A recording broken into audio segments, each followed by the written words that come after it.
القسمت قسط نمبر 39 مصنفہ مہر نور۔ جس طرح 24 سال پہلے اقصیٰ اس دنیا سے جانے سے پہلے سلیمان کو ایک جینے کی وجہ دے کر گئی تھی، بالکل اسی طرح 3 سال پہلے ارمان بھی ماہی کو اکیلا چھوڑ کر نہیں گیا تھا، وہ اسے جینے کی ایک وجہ دے گیا تھا، یا شاید ایک سہارا۔ 3 سال پہلے ماضی ماہی کی ہمت نہ سکی کہ وہ اس لاش کے قریب جاتی یا ہاتھ لگا پاتی، وہ وہیں فرش پر گری اور بے ہوش ہو گئی۔ میرا اور مریم نے اسے اٹھایا اور فوراً ڈاکٹر کو آوازیں دیتے اسے کمرے میں لے کر گئے۔ 4 گھنٹے بعد ڈاکٹر نے انہیں وہ خبر سنائی۔ پیشنٹ کے ہسبینڈ کہاں ہیں؟ ڈاکٹر میرا اور مریم کے سامنے کھڑی ان سے پوچھ رہی تھی۔ میرا کے جسم کے اندر گٹھیاں چھپ رہی تھیں، پتہ نہیں وہ کس طرح زندہ کھڑی تھی۔ وہ شخص دنیا سے جا چکا تھا اور میرا جو پہلے صرف اسے دیکھ سکتی تھی اب وہ دیکھ بھی نہیں سکے گی، وہ تو پہلے ہی لاحاصل ہو گیا تھا۔ مریم نے بہت مشکل سے جواب دیا، ان کی کچھ گھنٹے پہلے ڈیتھ ہو گئی ہے۔ کچھ پل تو ڈاکٹر شوق کے مارے کچھ بول ہی نہ پائی۔ اور ان کے باقی فیملی ممبرز؟ مریم کے ذہن میں جمال ولا آیا جہاں اس وقت صف ماتم بچھ گیا تھا۔ ہم نے انہیں اطلاع کر دی ہے، وہ کچھ دیر تک آ جائیں گے۔ آپ پیشنٹ کی کنڈیشن ہمیں بتا دیں، ہم بھی انہی کی فیملی ہیں۔ کچھ دیر ڈاکٹر ان کے چہروں کی طرف دیکھتی رہی۔ وہ ماں بننے والی ہیں، ان کی حالت ٹھیک نہیں، دماغ پر بہت زیادہ سٹریس لیا ہے، اگر وہ اس طرح ہی ڈپریسڈ رہیں تو ان کا مسکیریج بھی ہو سکتا ہے۔ یہ بات سن کر میرا کا سانس سینے میں ہی اٹک گیا، اسے آج اپنا دل ٹکڑوں میں بڑھتا ہوا محسوس ہوا۔ وہ اس کی بیوی تھی، یہ تو ہونا ہی تھا، پھر اسے اتنا درد کیوں ہو رہا تھا؟ اور مریم نے بے بسی سے آنکھیں میچیں۔ وہ بچہ دنیا میں آنے سے پہلے ہی یتیم ہو گیا تھا۔ کچھ گھنٹے پہلے اماں ہاسپٹل آئیں اور یہ خبر سن کر سب کو نئی اذیت ملی۔ انوشی اور آرزو کا حال بھی بہت برا تھا، وہ دونوں اپنے لاڈلے بھائی کو کھو چکی تھیں۔ وہ کیس جو شیزا ملک نے ارمان پر کیا تھا وہ ارمان کی موت کے ساتھ ہی ختم ہو گیا۔ جب مجرم ہی مر گیا تو پھر کیس کا کیا چلنا؟ ارمان کی موت کو 1 مہینہ ہو چکا تھا، اس کی حالت میں کوئی بھی سدھار نہیں آیا، اس کی حالت پھپھو کا کلیجہ چیرتی تھی۔ ابھی وہ سب ارمان کی موت کے غم سے ابھر نہیں سکے تھے، اب وہ ماہی کو نہیں کھو سکتے تھے۔ اگر وہ اس طرح دماغی ٹینشن لیتی رہی تو وہ اپنا بچہ بھی کھو دے گی۔ پھپھو اس کے پاس بیٹھی اسے کھانا کھلا رہی تھیں، وہ تھوڑا سا کھا کر ہی منہ موڑ گئی۔ ماہی میری بچی، بس کر دو، آخر تم کب تک اس طرح پڑی رہو گی؟ اپنی حالت تو دیکھو۔ ماہی ویسے ہی چھت کو گھورتی رہی، ان کی کسی بات پر کوئی رد عمل نہ دے سکی۔ پھپھو نے اس کا ہاتھ پکڑا اور اس کے پیٹ کے مقام پر رکھا۔ اسے محسوس کرو، تم اکیلی نہیں ہو، اب تمہارے اندر تمہارے شوہر کا عکس ہے، وہ ننھی جان ابھی اس دنیا میں نہیں آئی۔ اگر تم اسی طرح اپنی صحت پر لاپرواہی کرتی رہی تو تم اسے بھی کھو دو گی، وہ ارمان کی آخری نشانی ہے تمہارے پاس۔ پھپھو نے اسے جھنجھوڑ ڈالا، اگر وہ اس دنیا میں آیا تو تم بھی اقصیٰ کی طرح اپنی جان کھو دو گی، وہ تو پھر بھی تمہیں سلیمان کے حوالے کر کے گئی تھی، تم اپنا بچہ کس کے حوالے کرو گی؟ اس کا تو باپ بھی نہیں رہا، بولو، کیا تم بھی دوسری اقصیٰ بن جاؤ گی؟ ان الفاظ نے ماہی کی روح کو زخمی کر دیا اور 1 مہینے بعد ماہی کے جسم میں احساس جاگا۔ اس نے پھپھو کی طرف دیکھا اور اس کی آنکھوں سے آنسو بہنا شروع ہو گئے، پھر وہ بے آواز رونے لگی۔ کچھ دیر بعد وہ ہچکیوں کے ساتھ رو رہی تھی، اس کی ہچکیاں اونچی ہو گئیں، اس کا دماغ پروسیس کرنے لگا۔ ماں، میرے حیدر کا بچہ، وہ ہچکیوں کے درمیان بہت مشکل سے حیرت زدہ بولی۔ یہ بے یقینی کی کیفیت تھی۔ پھپھو نے حامد سر ہلایا، اس کا ہاتھ اب تک پیٹ پر تھا۔ یہ سن ماہی پھوٹ پھوٹ کر رو پڑی۔ پھپھو نے اسے اپنے سینے سے لگا لیا اور دروازے میں کھڑی آرزو اور انوشا کا حال بھی کچھ مختلف نہ تھا، وہ اونچی آواز میں رو رہی تھی۔ وہ مجھے چھوڑ کر چلے گئے پھپھو، میں نے بہت کہا مت جائیں، وہ چلے گئے، مجھے ان کے بنا سکون نہیں ملتا، ان کے بنا نیند نہیں آتی، جب تک حیدر میرے پاس نہ بیٹھے ہوں نوالا میرے حلق سے نیچے نہیں اترتا، وہ میری سانسوں کی ڈور تھے پھپھو، وہ کیوں چلے گئے مجھے چھوڑ کر؟ میرا زندہ رہنے کو دل نہیں چاہتا، میں مر جانا چاہتی ہوں، اس شخص کے بغیر میری کوئی دنیا اور زندگی نہیں، میں تنہا رہ گئی پھپھو، میرا بچہ دنیا میں آنے سے پہلے ہی یتیم ہو گیا پھپھو، میں نے اپنی ساری زندگی ماں کے لمس کو محسوس کیے بنا گزاری، وہ بھی میری طرح بدقسمت بن گیا جو اپنے باپ کو اس دنیا میں آنے سے پہلے ہی کھو چکا۔ وہ کل کو مجھ سے پوچھے گا کہ اس کا باپ کہاں ہے، میں کیا کہوں گی پھپھو کہ اس کا باپ اس دنیا سے چلا گیا؟ یہ کہتے ہوئے دوبارہ پھوٹ پھوٹ کر رو پڑی، اسے اپنے دل میں درد اٹھتی محسوس ہو رہی تھی۔ انوشا نے اپنے منہ پر ہاتھ رکھ کر اپنی ہچکیوں کا گلا گھونٹا، وہ ماہی کی حالت مزید نہیں دیکھ سکتی تھی، وہ خود بھی ماں بننے والی تھی۔ وہ کمرے سے باہر نکل گئی۔ نہ میری بچی، تم تنہا نہیں ہو، اب ہم تمہارے ساتھ، تمہارا بچہ ہے، اس کی خاطر اپنا خیال رکھو، ارمان تمہیں وہ ننھی جان امانت دے کر گیا ہے، اس کی امانت کی حفاظت کرو، وہ تمہارے حیدر کا خون ہے، وہ تمہیں نئی زندگی دے کر گیا ہے، تمہیں اپنے بچے کی خاطر زندہ رہنا ہے، وہ ننھا حیدر ہوگا، وہ جاتے جاتے تمہیں ایک مضبوط رشتہ دے گیا ہے، اپنا خیال رکھو گی نا؟ کیا تم اسے کھو کر حیدر کو تکلیف دینا چاہتی ہو؟ ماہی کا سر بے ساختہ نفی میں ہلا۔ تو پھر وعدہ کرو مجھ سے کہ تم اپنا خیال رکھو گی، ارمان کی خاطر، اپنے بچے کی خاطر، مٹا دو اپنا ہر ایک آنسو، تم اس سے ماں اور باپ دونوں بن کر پالنا ہے۔ جیسا سلیمان نے تمہیں پالا تھا، تم ایک بہترین ماں بن کر ارمان کا نام فخر سے اونچا کر دینا۔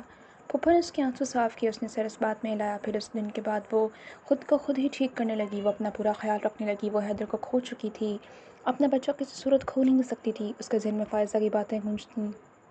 اس نے بالکل ٹھیک کہا تھا کہ ماں کو اپنے بچے سے بہت محبت ہوتی ہے۔ ماہی کو بھی اس وجود سے بے پناہ محبت ہو گئی تھی۔ اس نے اپنا آپ مصروف کرنے کے لیے آن لائن کلاسز لینی شروع کر دیں۔ پھر اس کی زندگی میں اس کی بیٹی آئی، اس کے جینے کی وجہ۔ اس نے پہلی بار اس ننھی سی کلی کو اپنے ہاتھوں میں بھرا، پھر سے حیدر کی کمی شدت سے محسوس ہوئی۔ وہ اپنی بیٹی کو سینے سے لگائے پھوٹ پھوٹ کر رو دی۔ اسے وہ آنکھیں دوبارہ عطا کر دی گئی تھیں، وہ حیدر کی آنکھیں تھیں، وہ اس کے حیدر کا حصہ، اس کے خون تھی۔ ماہی کا حال بالکل ویسا تھا جیسے 24 سالوں پہلے سلیمان کا تھا۔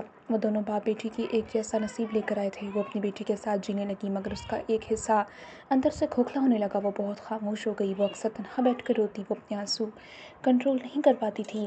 اس نے خود کو بس اپنی بیٹی تک محدود کر لیا تھا۔ اس کا نام ماہی نے اپنی پسند سے رکھا تھا۔ بچی زیادہ تر پھپھو کے پاس رہتی، پھپھو خود اسے یونیورسٹی بھیجتیں تاکہ اس کا دھیان ارمان میں ہی اٹکا نہ رہے۔